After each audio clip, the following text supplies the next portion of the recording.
Hi friends, technology institute మీకు స్వాగతం. ఈరోజు మన ఇన్స్టిట్యూట్లో మనకి ఐసీ రీబాలింగ్ ఎలా చేయాలనేది స్టూడెంట్స్కి ఎక్స్ప్లెయిన్ చేస్తూ ప్లస్ ఆ వీడియో అయితే తీయడం జరిగిందండి.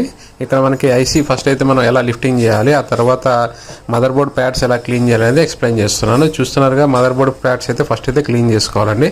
ఇది కేర్ఫుల్గా చేసుకోవాలి, పక్క కాంపోనెంట్స్ ఏమి డిస్టర్బెన్స్ కాకుండా చూసుకోవాలి.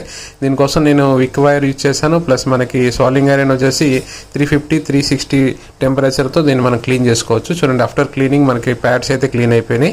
ఆ తర్వాత నేను ఐసీ అయితే క్లీన్ చేసుకుంటాను. ఇది కంప్లీట్గా బ్లాక్ పేస్టెడ్ ఉంది. ఇది మోటో ఫోన్స్ అండి. మోటో ఫోన్లో ఇప్పుడు ఈ మధ్య అయితే ఎక్కువగా ఈ కంప్లైంట్స్ వస్తున్నాయి. అయితే బ్లాక్ పేస్ట్ అయితే కంప్లీట్గా క్లీన్ చేసిన తర్వాత మనం ఐసీని రిబాల్వ్ చేస్తున్నాం. చూస్తున్నారైతే క్లీనింగ్లో బ్లాక్ పేస్ట్ అయితే నేను కంప్లీట్గా ఐసీ హోల్డర్లో చేశాను. ఆ తర్వాత రిబాలింగ్ చేస్తున్నాను. చూస్తున్నారుగా, రిబాలింగ్ అయిపోయిన తర్వాత దీన్ని మనం రీఫిక్స్ చేస్తాం అనమాట. చూస్తున్నారు కదా, రిబాలింగ్ కంప్లీట్ అయిన తర్వాత మనకి ఐసీ యొక్క అవుట్పుట్ ఎలా ఉందో చూసారుగా. Okay friends, thank you. Next వీడియోలో కలుస్తాను.